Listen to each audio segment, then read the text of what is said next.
హరే కృష్ణ. అందరికీ కూడా తెలుగు గీత కార్యక్రమానికి స్వాగతం అండి. కార్యక్రమం మొదలు పెట్టే ముందు ఇస్కాన్ శేషాద్రిపురం అధిష్టాన దేవతలైనటువంటి శ్రీ శ్రీ జగన్నాథుడు, బలదేవ, సుభద్ర మహారాణి, సుదర్శన, నితాయ్, చైతన్య, వామనదేవ్ పంచతత్వ ఆశీర్వాదాలు తీసుకుందాం అండి. ప్రార్థనలు చేద్దాము. ఓం అజ్ఞానాతిమిరాంధస్య జ్ఞానాంజనశలాకయా చక్షురున్మిళితం యేన తస్మై శ్రీ గురవే నమః. నమో ఓం విష్ణుపాదాయ కృష్ణప్రష్టాయ భూతలే శ్రీమతే భక్తి వేదాంత స్వామినితి నామినే. నమస్తే సరస్వతే దేవే గౌరవాణి ప్రచారిణే నిర్విశేష శూన్యవాది పాశ్చాత్య దేశతారిణే. జయ శ్రీ కృష్ణ చైతన్య ప్రభు నిత్యానంద శ్రీ అద్వైత గదాధర శ్రీవాసాది గౌర భక్త వృంద. హరే కృష్ణ కృష్ణ కృష్ణ హరే హరే, హరే రామ రామ రామ హరే హరే. హరే కృష్ణ. మనము ఈరోజు 5వ అధ్యాయము. ఈ అధ్యాయం పేరు కర్మయోగము, కృష్ణ భక్తి రసాభావిత కర్మం అనేటువంటి అధ్యాయంలో ఉన్నాం మనం. ఈరోజు మనము 13, 14 శ్లోకాలు నేర్చుకోవడానికి ప్రయత్నిద్దాము. సర్వకర్మాణి మనసా సన్యస్యాస్తే సుఖం వసి నవద్వారే పురాదీహి నైవ కుర్వన్న కారయన్. దేహదారి అయిన జీవుడు తన స్వభావమును నియంత్రించి మానసికముగా కర్మలనన్నింటినీ త్యజించినప్పుడు నవద్వారములు గల పురమునందు, భౌతిక దేహమునందు తాను కర్మను చేయకుండా మరియు కర్మకు కారణము కాకుండా సుఖముగా వసించును. 14వ శ్లోకం. నకర్తృత్వం న కర్మాణి లోకస్యాసృజతి ప్రభు నకర్మ ఫల సంయోగం స్వభావస్తు ప్రవర్తతే. తన దేహమనిడి పురము యొక్క అధిపతి అయిన జీవాత్మ కర్మలను సృష్టింపడు, జనులను కర్మలను చేయమని ప్రేరేపింపడు, కర్మ ఫలములను సృష్టింపడు. ఇదంతయును ప్రకృతి త్రిగుణముల చేతనే చేయబడుచున్నది. సో ఈ యొక్క అధ్యాయం పేరు కృష్ణ భక్తి రసాభావిత కర్మము. సో భౌతిక ప్రపంచంలో ఉన్నప్పుడు జీవుడు, ప్రతి ఒక్క జీవుడు కూడా ఏంటంటే కనుక ఏదో ఒక కర్మలని చేస్తూ ఉండాలన్నమాట. కర్మలను చెయ్యకుండా ఏ జీవుడు కూడా ఉండలేడు. ఎవరైనా సరే సన్యాసం తీసుకుంటాను, నేను కర్మలు చెయ్యను అని చెప్తే గనక అది చాలా అబద్ధం అన్నమాట. కర్మలు చేయకుండా ఎవరు కూడా ఉండలేరు. స్వామి చెప్పారు, ఈ యొక్క కర్మలు చేయకుండా వాళ్ళ యొక్క దేహాన్ని కూడా వాళ్ళు పోషించుకోలేరు, దాన్ని మెయింటైన్ చేయలేరు అని చెప్పేసి స్వామి మనకి చెప్పడం జరిగింది అన్నమాట. సో ఈ అధ్యాయం స్టార్టింగ్ లో సో కర్మలు చేయమంటారా ఏమిటి, లేకపోతే కనుక సన్యాసం తీసుకోమంటారా అని చెప్పేసి ఆ యొక్క ప్రశ్నతోటి ఒక అధ్యాయం మొదలైందనమాట. సో దాని గురించి స్వామి చాలా వివరంగా ఏ విధంగా మనము యొక్క నిష్కామ కర్మయోగం చెయ్యాలి అనేటువంటి విషయాలు మనకి చెప్తున్నారనమాట. సో మనం చూసాం ఇక మెయిన్ ఈ యొక్క టాపిక్, మనకి ఇప్పుడు జరుగుతున్నటువంటి టాపిక్ ఏంటంటే కనుక ఈ యొక్క నిష్కామ కర్మయోగం గురించి జరుగుతుంది అనమాట. సో ఏమిటి నిష్కామ కర్మయోగము అని అంటే కనుక, ఎవరైనా సరే ఒక వ్యక్తి ఆత్మస్థాయిలో ఆలోచిస్తూ ఉండడము, అదే విధంగా అటువంటి ఆత్మస్థాయిలో తన యొక్క కర్మలను ఎటువంటి అటాచ్మెంట్ అన్నమాట, బంధం ఏది లేకుండా ఎవరైతే కనుక కర్మలు చేస్తారో వాటిని ఏమంటారు, నిష్కామ కర్మయోగము అని అంటారనమాట. సో ఏమవుతుంది, ఈ యొక్క నిష్కామ, మనకి జ్ఞానం ఒక్కటే ఉంటే చాలదు మనకి ఈ యొక్క బంధాల నుంచి విముక్తులం అవడానికి అన్నమాట. సో ఎప్పుడైతే కనుక యొక్క జ్ఞానం వచ్చిన తర్వాత ఎవరైనా సరే జీవుడు యొక్క ఏం చేస్తాడు పర్టికులర్ గా ఏంటంటే జ్ఞానులు ఎవరైతే ఉన్నారో వాళ్ళు ఏం చేసుకుంటారు, ఈ యొక్క నిష్కామ కర్మయోగం చేయడం మూలంగా వాళ్ళ యొక్క హృదయాన్ని వాళ్ళు పవిత్రీకరించుకుంటే కనుక ఏమవుతుంది, వాళ్ళ యొక్క జ్ఞానము సుస్థిరం అవుతుంది అనమాట. సో మనం చూస్తే మనకి ఒకే రకమైనటువంటి కర్మ, ఒక కర్మ మనకి బంధనాలను కలిగిస్తుంది అనమాట. మనల్ని భౌతిక ప్రపంచంలో ఇంకా బంధిస్తుంది. ఆ యొక్క కర్మ ఫలితాలన్నీ కూడా వస్తాయి అన్నమాట. కానీ ఇంకొక రకంగా కర్మ చేస్తే గనక మనకి బంధ విముక్తుల్ని చేస్తుంది అనమాట. సో ఏమిటి, కర్మ చేస్తున్నాం మనము, ఒక కర్మ ఏం చేస్తుంది, మనని భౌతిక ప్రపంచంలో బంధించేస్తుంది. ఇంకొక రకం కర్మ ఏం చేస్తుంది, మనల్ని భౌతిక ప్రపంచంలో మనల్ని విడదీస్తుంది అనమాట. దీని నుంచి మనకి రిలీజ్, ముక్తి ఇస్తుంది అనమాట. సో ఏంటి కర్మ, మనకు తెలుసు మొదటి విధం, ఏదైనా చర్య మనం నేర్చుకున్నాం సైన్స్ లో కూడా, every action there is an equal and opposite reaction అని అంటారు అనమాట. ఒక కర్మ చేసామంటే కనుక దానికి ప్రతిఫలం ఖచ్చితంగా వచ్చి తీరాల్సిందే. ఇది మనందరికీ కూడా తెలుసు. కానీ మనకి తెలియని విషయం ఏమిటి అంటే కనుక, నేను కర్మలు చేస్తాను కానీ ప్రతిఫలం రాదు. అదేంటండి, ప్రతి కర్మకి కూడా రిజల్ట్ వస్తుంది కదా, మరి ప్రతిఫలం రాకుండా ఎలా ఉంటుంది అంటే కనుక, ఎవరైతే కనుక కర్మలని దాని పట్ల అటాచ్మెంట్ తోటి, ఆసక్తితోటి కర్మలు చేస్తూ ఉంటారో వాళ్ళకి ఆ కర్మ ఫలితాలు ఏం చేస్తాయి, అవి వాళ్ళకి బంధనాల్ని కలిగిస్తాయి అన్నమాట. కానీ ఎవరైతే కనుక కర్మలని, ఆ యొక్క కర్మ ఫలితాల పట్ల ఎటువంటి ఆసక్తి లేకుండా, ఆ యొక్క కర్మ ఫలితాల పట్ల ఎటువంటి ఆసక్తి లేకుండా ఆ యొక్క కర్మలను చేస్తూ ఉంటారో అవి ఏమవుతాయంటే అవి వాళ్ళకి ముక్తి కారకాలు అవుతాయి అన్నమాట. సో కాబట్టి దీన్ని బట్టి మనం అర్థం చేసుకోవాల్సింది ఏంటంటే కనుక, కర్మ చేస్తే కనుక బంధనాలు రావు. ఆ కర్మ మనము ఎటువంటి కాన్షియస్నెస్ తోటి, ఎటువంటి చైతన్యంతో మనం కర్మలు చేస్తున్నామో అనే దాని మీద మనకి బంధం వస్తుందా లేకపోతే ముక్తి వస్తుందా అనేది డిసైడ్ అవుతుంది అనమాట. సో కాబట్టి ముఖ్యమైనటువంటి విషయం ఏంటి, మనకి చైతన్యము, ఆ కర్మలు చేసేటప్పుడు మన కాన్షియస్నెస్ ఏ విధంగా ఉంది అనేటువంటిది చాలా ముఖ్యం అన్నమాట. సో ఇక్కడ మనకి 13, 14 శ్లోకాల్లో చెప్తున్నారనమాట. సో మనకి 13, 14 రేపు 15వ శ్లోకంలో మనకి 3 రకాలైనటువంటి విషయాల గురించి చెప్తారనమాట. మొదటిది జీవుడు, రెండవది ప్రకృతి, అదేవిధంగా పరమాత్మ. వీళ్ళ ముగ్గురు మధ్య ఏ విధముగా సంబంధం ఉంటుంది, కర్మలు ఏ విధంగా చెయ్యబడతాయి, వీళ్ళ ముగ్గురు యొక్క ఇంటరాక్షన్ తోటి అనేటువంటి విషయాలు ఇవాళ రేపు మనం తెలుసుకోబోతున్నాం అన్నమాట. సో ఏం చెప్తున్నారు, ఎవరైతే కనుక ఇక్కడ మనకి ఏం చెప్పారంటే కనుక, మొట్టమొదట శ్లోకంలో చెప్పింది ఏం చెప్పారు, పురాదేహి, నవద్వారే పురాదేహి అని చెప్పారనమాట. సో ఏమిటి నవద్వారం ఏమిటి, పురం ఏమిటి, దేహి ఏమిటి అంటే కనుక చూద్దాం మనం. సో మొట్టమొదటిగా మనం ఎవరుము అంటే కనుక, మనం నేర్చుకున్నాం 2వ అధ్యాయంలో మనం అందరం కూడా ఆత్మలు అనేవి నేర్చుకున్నాం అన్నమాట. ఈ ఆత్మ ఎక్కడుంది, శరీరంలో ఉంచబడింది. దేహం శరీరంలో ఉంచబడింది. ఈ యొక్క దేహానికి మొత్తము 9 ద్వారాలు ఉంటాయి. 2 కళ్ళు, 2 చెవులు, 2 ముక్కు పుటాలు, 1 నోరు. మొత్తం ఎన్నైనాయి, 2 కళ్ళు, 2 చెవులు, మొత్తం 7 అయినాయి. 2 ఉంటాయి అన్నమాట, మొత్తం 9. సో ఇవన్నీ కూడా 9 గేట్లు అన్నమాట. మనం ఉన్నటువంటి ఈ యొక్క శరీరానికి మొత్తము 9 గేట్లు. అందుకే నవద్వారే పురాదేహి. సో ఈ సిటీలో అన్నమాట, ఆ సిటీలో ఎవరు నివసిస్తున్నారు, జీవుడు నివసిస్తున్నాడు. ఆ సిటీలో జీవుడు నివసిస్తున్నాడు. సో నివసించేటప్పుడు ఈ యొక్క మనకి ఏంటంటే కనుక ఇందులో మనం బంధించబడ్డాం అన్నమాట. దీంట్లో మనం ఉన్నప్పుడు కూడా 9 రకాలైనటువంటి గేట్లు ఉన్నటువంటి సిటీలో కూడా మనం ఉన్నప్పుడు ఏమవుతామంటే కనుక, ఈ యొక్క శరీరానికి సంబంధించినటువంటి రకరకాల కండిషన్స్ లో మనమంతా కూడా ఉంచబడతాం.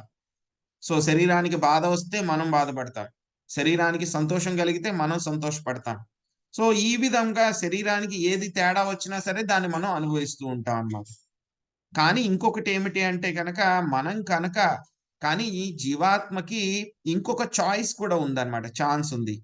ఏమిటి కావాలనుకుంటే గనక జీవుడు శరీరం యొక్క ఏవైతే గనక స్థితిలు ఉన్నాయో వాటి నుంచి కూడా బయటపడగలడు. శరీరంలో ఉంటూనే వాటి నుంచి బయటపడగలడు. దానికి జీవుడు కోరుకోవాలన్నమాట. సో దానికి ముందు మనం ఏం చేసుకోవాలంటే గనక తెలుసుకోవాలి అసలు జీవుడు ఎందుకు ఈ శరీరంలో ఉంచబడ్డాడు, ఎందుకు యొక్క సోల్ ఆత్మకి ఈ విధమైనటువంటి కష్టాలన్నీ కూడా వస్తున్నాయి, ఎందుకు వస్తున్నాయి అంటే గనక అది సాఫ్ట్వేర్ ప్రాబ్లం అన్నమాట. ఏంటి ఆ సాఫ్ట్వేర్ ప్రాబ్లం అంటే గనక జీవుడు మొట్టమొదట 2 రకాలైనటువంటి కారణాలు ఉన్నాయి దానికి. మొట్టమొదటి కారణం ఏమిటి? జీవుడు తాను ఎవరు అనేటువంటి విషయాన్ని మర్చిపోయాడు. జీవుడు తాను ఎవరు అంటే గనక నేను జీవాత్మని అనేటువంటి విషయాన్ని మర్చిపోయాడు. రెండవది ఏమనుకుంటున్నాడు? ఫాల్స్ ఈగో, మిథ్యాహంకారం మూలంగా నేను ఈ యొక్క శరీరాన్ని, ఈ యొక్క భౌతిక ప్రకృతికి సంబంధించినటువంటి వాడిని, నేనే ఈ భౌతిక ప్రకృతి అని అనుకుంటున్నాడు. ఈ యొక్క 2 కారణాల వల్ల జీవుడు ఏం చేస్తున్నారు? బాధపడుతున్నారన్నమాట. ఎగ్జాంపుల్ చెప్పుకోవాలంటే గనక మనము మన కారులో వెళ్తుంటే గనక ఏమవుతుంది? ఎవరైనా ఒక బైక్ వాడో లేకపోతే వేరే కారు వాడో దగ్గర నుంచి వచ్చి అలాగ రాసుకుంటూ వెళ్ళిపోయాడు. ఆ కారుకు ఏదో డెంట్ గాని లేకపోతే పెయింట్ పోవడం గాని ఏదో జరిగింది. మనకి బాధ కలుగుతుందా లేదా? కలిగిద్ది ప్రభుజీ. మనకి బాధ కలుగుద్ది. సో అదే విధంగా మనం వెళ్తున్నాం, అలాగా వెళ్తూ ఉంటే గనక మన పక్కవాడు ఎవరో, మన పక్కింటి ఆయన ఎవరో, ఆయన కూడా కారు వేసుకుని వెళ్తున్నాడు మన ముందు. ఆయనకి ఎవరో బైక్ వాడు వచ్చి గుద్దేశాడు, ఆయన కారుకి డెంట్ పడింది. మనం బాధపడతామా? పడం ప్రభుజీ. మనం బాధపడం. సో ఎందుకు? అదే కారు, అదే డెంట్, అదే యాక్సిడెంట్ 2 మన కళ్ళు ముందే జరిగినాయి. ఒక దాంట్లో బాధపడుతున్నాం, ఇంకో దాంట్లో బాధపడట్లేదు. ఎందుకు పడట్లేదు అంటే గనక మనము ఏమనుకుంటున్నాము? నేనే ఆ కారే నాది అని అనుకుంటున్నాం కాబట్టి బాధపడుతున్నాం. అదే ఆ పక్కింటి ఆయన కారు ఏదైతే ఉందో అది నాది కాదు అని అనుకుంటున్నాం కాబట్టి మనం బాధపడట్లేదు. అలాగే మనం ఏంటంటే కనుక జీవాత్మ అన్నమాట. మనం ఏమనుకుంటున్నాము? ఈ యొక్క దేహం అనేటువంటి భావనలో ఉంటున్నాము. ఆ భావన ఉండడం మూలంగా నేనెవరిని అనేటువంటి విషయాన్ని మర్చిపోయి ఏమనుకుంటున్నాము? నేను ఈ ప్రకృతిని, ఈ యొక్క శరీరాన్ని అని మనం అనుకుంటున్నాం కాబట్టి మన యొక్క బాధలన్నిటికీ కూడా అదే కారణము. సో ఎలాగ జీవుడికి ఇది వచ్చింది? ఎందుకంటే గనక జీవుడు వైకుంఠం నుంచి ఇక్కడికి పడిపోయినప్పుడు జీవుడు సచ్చిదానంద, భగవంతుడిలాగా ఆయన కూడా సచ్చిదానంద అన్నమాట. కానీ జీవుడికి ఈ విధంగా ఎలా వచ్చింది మరి? ఈ యొక్క దేహం అనేటువంటి భావన ఎలా వచ్చింది అంటే గనక దానికి, ఎందుకంటే గనక భౌతిక ప్రకృతి. సో అది ఒకటి. జీవుడు ఏంటి మనం చెప్పుకున్నాం, ఆధ్యాత్మిక ప్రకృతి. జీవుడు కూడా ఏంటి? ఆయన కూడా ఎందులో వస్తాడు? తటస్థ శక్తిలో వస్తాడు అన్నమాట. జీవుడు కూడా ఎటర్నల్, సచ్చిదానంద అన్నమాట. ఈ రెండిట్లకి మధ్యలో పొంతన కుదరదు. కానీ ఎలా వచ్చింది ఈ పొంతన అని అంటే కనుక ఎప్పుడైతే కనుక మనము భౌతిక ప్రపంచంలోకి వచ్చిన వెంటనే ఏమైంది? మన మీద ప్రకృతి ప్రభావం చూపించడం మూలంగా ఏమైంది? మనకి యొక్క ఫాల్స్ ఈగో, మిథ్యాహంకారం అనేటువంటిది ఒక తొడుగు తొడిగేశారనమాట మనకి. అప్పుడు ఏం చేస్తున్నాం మనము? ఆ యొక్క ప్రకృతి నేను, ఈ యొక్క శరీరం నేను అనేటువంటి భావనలో ఉన్నాం అన్నమాట. సో కాబట్టి ఈ యొక్క సఫరింగ్ ఏదైతే ఉందో జీవుడికి, దాంట్లోంచి బయటపడాలి అని అంటే కనుక ఎలాగ బయటపడతాడు అంటే కనుక కేవలము యొక్క కృష్ణ భక్తి రసాభావన కర్మలు చేయటం మూలంగా జీవుడు వీటిలోంచి బయటపడతాడు అన్నమాట. సో ఎలాగ బయటపడతాడు అని అంటే కనుక ఏమవుతుంది? ఎప్పుడైతే కనుక ఈ విధంగా చేస్తూ ఉంటామో వాడు ఏమవుతాడంటే కనుక ఇక శరీరానికి సంబంధించినటువంటి యాక్టివిటీస్ ఏవైతే ఉన్నాయో సో వాటిలన్నిటి నుంచి కూడా వాడు దూరంగా ఉంటాడనమాట. వాటన్నిటి నుంచి కూడా దూరంగా ఉంటాడు. సో ఇక్కడ మనకి ఇంకొక విషయం కూడా చెప్పారనమాట. మొదటి శ్లోకంలో ఏం చెప్పారు మనకి అని అంటే కనుక, ఒకటి దేహంలో ఉన్నటువంటి జీవుడు ఏం చేయాలంట? తన యొక్క 2 రకాలైనటువంటి పనులు చేయాలన్నమాట జీవుడు. సో ఒకటి ఏం చేయాలి? మనము ఈ యొక్క దేహంలో, ఎందుకంటే గనక ఆల్రెడీ మనము ఈ యొక్క 9 ద్వారాలు ఉన్నటువంటి దేహంలో పెట్టబడ్డాం. ఈ దేహం కాకపోతే కనుక ఇంకొక దేహం వస్తుంది, అందులో కూడా 9 ద్వారాలు ఉంటాయి. సో కాబట్టి ఈ యొక్క దేహంలో ఉన్నంత వరకు కూడా మనం సంతోషంగా ఎలాగ ఉండగలము సంతోషంగా ఎలాగ ఉండగలము అంటే కనుక దానికి స్వామి 2 రకాలైనటువంటి విషయాలు చెప్పారు. ఒకటి, మన యొక్క స్వభావాన్ని మనము నియంత్రించుకోవాలి. మొట్టమొదటిది మన యొక్క స్వభావాన్ని మనం నియంత్రించుకోవాలి. రెండవది ఏంటి, మనము ఏదైతే కనుక మన యొక్క కర్మలు ఏవైతే ఉన్నాయో వాటిలన్నిటినీ కూడా మనము ఆ కర్మ ఫలితాలని మనము సన్యాసం చేయాలి. మనం ఏం చేయాలి? కర్మలను సన్యాసం చేయకూడదు. కర్మ ఫలితాలని మనం సన్యాసం చేయాలి. ఎలా చేయాలి? మెంటల్‌గా. మానసా సన్యస్య. ఆ యొక్క కర్మ ఫలితాలని మనము సన్యసించాలన్నమాట. సో, వాటిల్ని మనం వదిలిపెట్టాలన్నమాట. ఎలా అంటే గనక ఒక వ్యక్తి ఉన్నాడనుకోండి. సో, చాలా పెద్ద గవర్నమెంట్ పోస్ట్‌లో ఉన్నాడు. ఎక్కడున్నాడు అంటే గనక ప్రైమ్ మినిస్టర్‌కి సెక్రటరీలు ఉంటారు కదా! వాళ్ళు చాలా పవర్‌ఫుల్ అన్నమాట. పొద్దున్న లేస్తే వాళ్ళతోనే మాట్లాడుతూ ఉంటారన్నమాట. ఒక వ్యక్తి ఆ పొజిషన్‌లో ఉన్నాడు. ఆ పొజిషన్‌లో ఏంటి? ఆయనకి బోలెడంత గౌరవము, మర్యాద, ఫెసిలిటీసు అన్నీ కూడా ఉంటాయన్నమాట. కానీ ఏమైంది? ఆ యొక్క ప్రైమ్ మినిస్టర్ తోటి గొడవ పెట్టుకొని ఏదో తప్పు చేసి ఆయన్ని మోసం చేయడానికి ప్రయత్నించాడు. మిస్‌లీడ్ చేయడానికి ప్రయత్నించాడు. ఏమవుతుంది? ఆ విధంగా మిస్‌లీడ్ చేయడానికి ప్రయత్నిస్తే వెంటనే ఏం చేస్తారు? ఆయన్ని తీసుకువెళ్ళి పోలీసులు జైల్‌లో పెట్టేశారు. జైల్‌లో పెట్టేస్తే ఏమైంది? ఇప్పుడు జైలు కూడా ఏంటి? ప్రైమ్ మినిస్టర్ కంట్రోల్‌లోనే ఉంది. కానీ ఇదివరకు ఉన్నటువంటి ఆ యొక్క గౌరవము, మర్యాద, ఆ హోదా, ఫెసిలిటీస్ ఏమీ కూడా లేవు. ఇప్పుడు ఆయన జైల్‌లో ఉన్నప్పుడు ఆయన ఎలా ఉన్నా సరే ఏమన్నా తేడా ఉంటుందా? ఏం తేడా ఉండదు. ఈస్ట్ ఫేసింగ్ జైల్‌లో ఉన్నా, నార్త్ ఫేసింగ్ జైల్‌లో ఉన్నా, ఆ! లేకపోతే గనక ఎండొస్తున్న జైల్‌లో ఉన్నా, చీకటిగా ఉన్న జైల్‌లో ఉన్నా పెద్ద తేడా ఏముండదు. ఆయనకి ఏసీ ఉన్నా, లేకపోయినా తేడా ఉండదు. ఎందుకంటే గనక ఆయనకి తెలుసు, గుర్తుంది. నేను ప్రైమ్ మినిస్టర్ సెక్రటరీగా ఉన్నప్పుడు నాకు చాలా చాలా ఫెసిలిటీస్ ఉండేవి. చాలా ఫ్రీడమ్ ఉండేది. నాకిప్పుడేమీ లేదు అని చెప్పేసి. సో, కానీ ఏంటి, ఆ విషయాన్ని మర్చిపోతే గనక వాడు హ్యాపీగా ఉంటాడు ఆ జైల్‌లో. కానీ అది గుర్తుంటుంది కదా! వాడు హ్యాపీగా ఉండలేడనమాట. సో, అలాగే జీవుడు కూడా నేను ఈ యొక్క శరీరానికి సంబంధించినటువంటి వాడిని కాదు. నేను ఈ యొక్క శరీరాన్ని కాదు. నా యొక్క నిజమైనటువంటి స్థితి ఏమిటి? అనేటువంటి విషయాల్ని తెలుసుకొని ఏం చేయాలి? తన యొక్క స్వభావాన్ని నియంత్రించుకోవాలి. జీవుడు తన యొక్క స్వభావాన్ని నియంత్రించుకోవాలి. స్వభావాన్ని నియంత్రించుకొని ఏం చేయాలి? రెండవది, మానసికంగా కర్మలన్నిటిని కూడా త్యజించాలి. సో, ఆ విధంగా కనుక త్యజించగలిగితే కనుక ఏమవుతుంది? మనము ఈ యొక్క భౌతిక ప్రకృతిని దాటగలం. స్వామి చెప్తారు మనకి, ఈ యొక్క మాయని దాటడం అనేటువంటిది చాలా చాలా కష్టము. దైవీ హైషా గుణమయి మమ మాయా దురత్యయ. మామేవ యే ప్రపద్యంతే మాయామేతాం తరంతితే. యొక్క ప్రకృతి త్రిగుణాలు ఏవైతే ఉన్నాయో వాటిల్ని దాటడం అనేటువంటిది జీవుడికి చాలా చాలా కష్టము. వాటిని దాటడం చాలా చాలా కష్టం. కానీ ఎవరైతే కనుక నా యొక్క శరణాగతి తీసుకుంటారో వాళ్ళు ఆ యొక్క ప్రకృతిని చాలా తేలికగా వాళ్ళు దాటగలరనమాట. సో, మనం అనుకుంటాం, సో, నేను ఈ యొక్క దేహి, సో, ఈ యొక్క శరీరమే నేను అంటే గనక అన్ని రకాల పనులు మనమే చేస్తున్నామా? బయట ఉండేటువంటి పనులు మాత్రమే మనం చేస్తున్నాం. ఏం చేస్తున్నాం మనము? ప్రతిరోజు కూడా మనం ఆహారం తీసుకుంటున్నాం మనం. మరి ఆహారం తీసుకుంటే వరకు కూడా మన చేతుల్లో ఉంది. ఆహారాన్ని నమిలి మింగేదాకా మన చేతుల్లో ఉంది. ఆ తర్వాత ఆహారం ఎలాగా మనకి డైజెషన్ అవుతుంది, ఎలా అరుగుతుంది అనేటువంటిది మన చేతుల్లో ఉందా? అది ఎప్పుడు అరగాలి? ఏ సమయంలో అరగాలి? ఎంత ఫాస్ట్‌గా అరగాలనేది మన చేతుల్లో ఉందా? అసలు లోపలికి వెళ్ళిన తర్వాత ఏం జరుగుతుంది అని చెప్పి మనకు తెలియనే తెలీదు. ఏదో సమస్య వస్తే మాత్రం మనకు తెలుస్తుంది. ఏదో గ్యాస్ ప్రాబ్లమో, అరగకపోతే ప్రాబ్లమో అప్పుడు మాత్రం మనకు తెలుస్తుంది.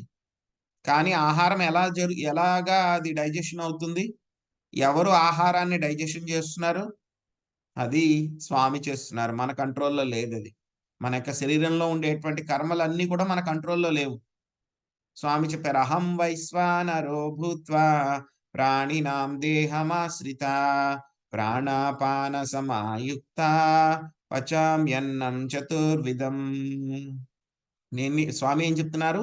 నేను అగ్ని వైశ్వానర అగ్ని కింద ఉండి, జఠరాగ్ని కింద ఉండి నేనేం చేస్తాను, వాళ్ళు తిన్నటువంటి జీవులు తిన్నటువంటి ఆహారాన్ని అంతటినీ కూడా నేనే వాళ్ళకి పచనం అంటే కనుక డైజెషన్ అరిగేలాగా చేస్తూ ఉంటాను అని చెప్తున్నారు.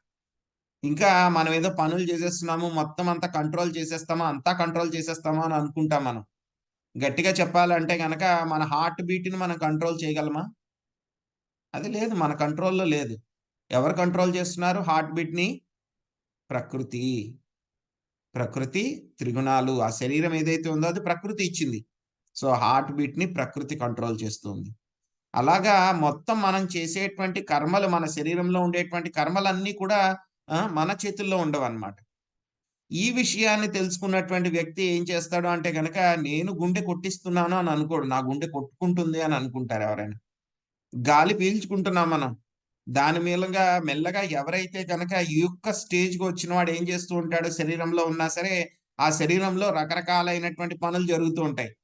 కళ్ళు మూసుకోవడము, తెరుచుకోవడము, నోరు మాట్లాడడము, గాలి పీల్చుకోవడము, గుండె కొట్టుకోవడము, లోపల రక్త ప్రసరణ అంతా జరగడము. ఈ పనులన్నీ కూడా తన యొక్క శరీరం చేసుకుపోతోంది.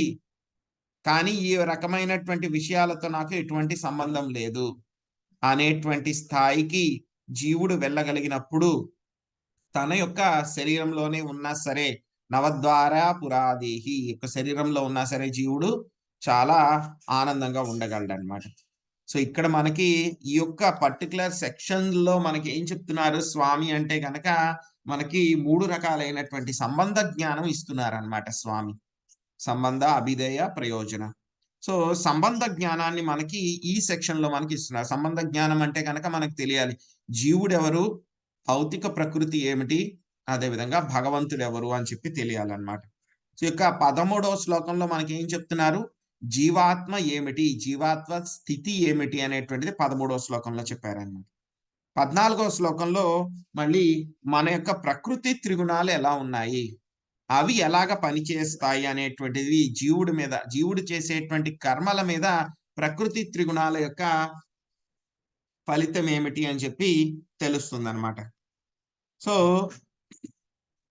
ఏం చెప్పారు మనకి 14వ శ్లోకంలోను? తన దేహమనడి పురము యొక్క అధిపతి అయిన దేహి కర్మలను సృష్టించుట గాని, కర్మల యందు జనులను ప్రేరేపించుట గాని, కర్మ ఫలములను సృష్టించుట గాని చేయడు. ఇదంతయు ప్రకృతి త్రిగుణముల చేతనే చేయబడుచున్నది. ఈ యొక్క కర్మలు సృష్టించడం గాని, కర్మలందు జనులను ప్రేరేపించడం గాని, కర్మ ఫలితాలను సృష్టించడం గాని ఇవన్నీ కూడా ఎవరు చేస్తున్నారు? ప్రకృతి చేస్తోంది. సో ఎవరైతే కనుక ఈ విధమైనటువంటి జ్ఞానాన్ని తెచ్చుకుంటారో వాళ్ళకి తెలుస్తుందన్నమాట. ఈ యొక్క భౌతిక ప్రకృతే ఈ యొక్క కర్మలన్నింటికి కూడా కారణము. సో మనకి స్వామి చెప్పారు. 7వ అధ్యాయము 5వ శ్లోకంలో మనకి చెప్పడం జరిగిందన్నమాట. అపరేయం ఇదస్త్వన్యం ప్రకృతిం విద్ధి మే పరం జీవభూతాన్ మహాబాహో యయేధం ధార్యతే జగత్. స్వామి తన యొక్క శక్తుల గురించి అంతా కూడా మనకి 7వ అధ్యాయంలో చెప్తున్నారు. మొత్తము భౌతిక ప్రకృతి గురించి 5+3 8 రకాలైనటువంటి యొక్క మెయిన్ ఎనర్జీస్ ఏవైతే ఎలిమెంట్స్ ఏవైతే ఉన్నాయో వాటి గురించి చెప్పిన తర్వాత స్వామి చెప్పారు అర్జునుడికి. ఓ మహాబాహుడవైన అర్జున, వాటికి అన్యముగా న్యూనమైన ప్రకృతిని ఉపయోగించుకొను జీవులను కూడి ఉన్న నా ఉన్నతమైనటువంటి శక్తి వేరొకటి కలదు. సో జీవులందరూ కూడా ఎలా వస్తారు? స్వామి యొక్క తటస్థ శక్తికి వస్తారన్నమాట. ఈ యొక్క భౌతిక ప్రకృతి అనేటువంటిది న్యూనమైనటువంటిది. భౌతిక ప్రకృతి అనేటువంటిది జీవుల కన్నా కూడా ఇది న్యూనమైనటువంటిది. సో ఈ యొక్క జీవుడు ఎందుకు ఈ విధంగా కష్టాలు అనుభవిస్తున్నాడు అంటే కనుక ఎప్పుడైతే కనుక జీవుడు మనం ఇప్పుడే చెప్పుకున్నాం. జీవుడు ఎప్పుడైతే గనుక యొక్క భౌతిక ప్రపంచంలోకి వచ్చాడో వచ్చిన వెంటనే ఈ యొక్క మిథ్యాహంకారం అనేటువంటిది జీవుడిని ఆవరించేసిందనమాట. యొక్క మిథ్యాహంకారం అనేటువంటిది జీవుడిని ఆవరించడం మూలంగా వెంటనే ఏమనుకుంటున్నాడు? నేనే శరీరాన్ని, ఇక భౌతిక ప్రకృతికి సంబంధించినటువంటి వాడిని అనేటువంటి భావనలో ఉండిపోయాడు. ఎప్పటి నుంచి ఉన్నాడు ఇది? మొత్తం టైమ్ ఇమ్మెమోరియల్. ఎప్పటి నుంచో తెలీదు. ఏ సృష్టి జరిగిన దగ్గర నుంచి, ఈ యొక్క విశ్వం సృష్టి జరిగిన దగ్గర నుంచి, ఈ యొక్క విశ్వమే కాదు ఎన్ని విశ్వాల యొక్క సృష్టి మొత్తం జరిగి మళ్ళీ క్లోజ్ అయిపోయిందో కూడా తెలియదు మనకి. అసలు ఎవరు కూడా జీవుడు ఎప్పటి నుంచి భౌతిక ప్రపంచంలో ఇక్కడ పడి బాధలు పడుతున్నారు అని చెప్పి ఎవరు కూడా ట్రాక్ చేయలేరన్నమాట. అంత పెద్ద కాలము, చెప్పలేనంత కాలం నుంచి కూడా మనము ఈ యొక్క భౌతిక సృష్టిలో పడి బాధలు అనుభవిస్తూ ఉన్నాం అన్నమాట. సో జీవులందరికీ కూడా ఏమవుతుంది, భౌతిక ప్రకృతి ఏం చేస్తుంది, టెంపరరీగా రకరకాలైనటువంటి శరీరాలు ఇస్తూ ఉంటుంది. ఆ శరీరాల వల్ల జరిగేటువంటివే రకరకాలైనటువంటి కర్మలు, దాని యొక్క ఫలితాల వల్ల మళ్ళీ జీవుడు మళ్ళీ యొక్క భౌతిక ప్రపంచంలో బంధించబడుతూ ఉన్నాడు అన్నమాట. సో ఆ విధంగా బంధించబడి ఉన్నా సరే జీవుడికి తెలియట్లేదు, నేను ఇక్కడ బంధించబడి ఉన్నాను అని చెప్పేసి వాడికి తెలియకుండా అజ్ఞానంలో ఉండి వాడు ఏమవుతుంది, వాడు బాధపడుతూ ఉన్నాడు అన్నమాట, వాడు జీవులందరూ కూడా. సో ఇక్కడ చెప్తున్నారు ప్రభు యొక్క జీవుడు అనేటువంటి వాడు తన యొక్క దేహానికి ప్రభువు కింద అనిపిస్తూ ఉంటాడు. కానీ జాగ్రత్తగా చూస్తే గనక దానికి వాడు నిజమైనటువంటి యజమాని కాదు. దాన్ని పూర్తిగా కూడా నియంత్రించలేడు. పూర్తిగా నియంత్రించగలిగితే కనుక ఏమవుతుందండి, ఈ హార్ట్ అటాక్స్ అవన్నీ ఎందుకు వస్తాయండి మనకి పూర్తిగా మన శరీరం మీద కంట్రోల్ ఉందనుకోండి, హార్ట్ అటాక్స్ వస్తాయా? హార్ట్ అటాక్ వచ్చే ముందు మనమే కంట్రోల్ చేసేసుకుంటాం కదా, మన హార్ట్ని. చేసుకోగలుగుతున్నామా మనము? చేసుకోవట్లేదు. ఒక్కోసారి మనకి కాలు నొప్పి, చెవి నొప్పి ఏదో ఒకటి వస్తున్నాయి. మనం కంట్రోల్ చేసుకోగలుగుతున్నామా? చేసుకోలేం మనం. ఎందుకంటే కనుక మన శరీరం మీదే మనకి పూర్తి నియంత్రణ లేదు. మన శరీరం మీదే మనకి పూర్తి నియంత్రణ లేదు. మనం నిజమైనటువంటి యజమాని కాదు. అదే విధంగా యొక్క కర్మల ప్రతిచర్యల్ని కూడా పూర్తిగా మనము నియంత్రించలేము. కేవలం మనం ఏమవుతున్నాము అంటే కనుక, సముద్రంలో పడవ వెళ్తూ ఉందనుకోండి, ఎంత పెద్ద పడవ అయినా సరే ఒక్కొక్కసారి సముద్రంలో తుఫాన్ వచ్చింది అనుకోండి, ఏమవుతుంది, ఆ తుఫాన్ నీళ్లు ఒక్కొక్కసారి పెద్ద పెద్ద కెరటాలు వచ్చి ఆ పడవను ఒకసారి ఇటు తోసేస్తూ ఉంటాయి, ఒకసారి ఇటు తోసేస్తూ ఉంటాయి. ఇటు నుంచి ఇటు తోసేస్తే అవి ఎలా కావాలంటే కనుక అలా ఆడుకుంటాయి. సో అలాగే జీవుడు కూడా యొక్క భౌతిక ప్రపంచము అనేటువంటి యొక్క కెరటాల్లో, భౌతిక ప్రపంచం అనేటువంటి ఒక పెద్ద సముద్రంలో యొక్క కెరటాల్లో పడి జీవుడు రకరకాలుగా స్ట్రగుల్ అవుతూ ఉన్నాడు అనమాట, బాధపడుతూ ఉన్నాడు అనమాట. సో కానీ ఏంటంటే కనుక ఈ యొక్క బాధలన్నీ కూడా నాకు వస్తున్నాయని కూడా వాడు అనుకోవట్లేదు. కానీ ఇదేంటంటే కనుక అద్భుతం ఏంటంటే కనుక వాడు ఎప్పటికప్పుడు బాధలు నాకు రావట్లేదు, అసలు ఈ బాధలే కాదు నేను బాధపడుతున్నాననే వాడికి తెలియట్లేదు ఎంత కష్టపడుతున్నా సరే. ఎందుకంటే కనుక మిథ్యాహంకారం వాడిని ఆ విధంగా చేసేస్తూ ఉందన్నమాట. సో కాబట్టి ఈ యొక్క భౌతికమైనటువంటి యొక్క కెరటాల్లోంచి కనుక మనం బయటపడాలి అని అంటే కనుక అన్నిటికంటే కూడా బెస్ట్ సొల్యూషన్ ఏమిటి అంటే కనుక హరే కృష్ణ కృష్ణ కృష్ణ హరే హరే, హరే రామ రామ రామ హరే హరే. సో మన యొక్క కర్మలన్నీ కూడా ఈ యొక్క నిష్కామ కర్మ భావనతోటి మనం చేస్తూ ఉంటే కనుక యొక్క భౌతిక ప్రపంచం యొక్క కెరటాలు, సముద్రం అనేటువంటి కెరటాల్లోంచి మనము బయటపడడానికి అవకాశం ఉంటుంది అనమాట. లేకపోతే కనుక మనం ఇందులో బాధపడుతూ ఉంటూనే ఉంటాం అనమాట. ఆ కెరటాలు మనల్ని ఇష్టం వచ్చినట్లు ఆడుకుంటూ ఉంటాయి అనమాట. మనం వాటిల్లో స్ట్రగుల్ అవుతూ ఉంటాం. సో రేపు మనము ఇక భగవంతుడి యొక్క రోల్ ఏమిటి, సంబంధ జ్ఞానం గురించి తెలుసుకుంటున్నాం కదా. ఈ రోజు మనం జీవుడి గురించి, భౌతిక ప్రకృతి గురించి తెలుసుకున్నాం మనం. సో రేపు మనము స్వామి ఎవరు, దేవాది దేవుడు ఎవరు, ఆయనతో ఉన్నటువంటి సంబంధం ఏమిటి అనేటువంటి విషయాలు మనము రేపు తెలుసుకుందాం అండి. హరే కృష్ణ. హరే కృష్ణ ప్రభుజీ, దండవత్ ప్రణాం ప్రభుజీ. హరే కృష్ణ దండవత్ ప్రణాం ప్రభుజీ. దేవుడు కూడా సచ్చిదానంద రూపుడని చెప్పారు కదా ప్రభుజీ.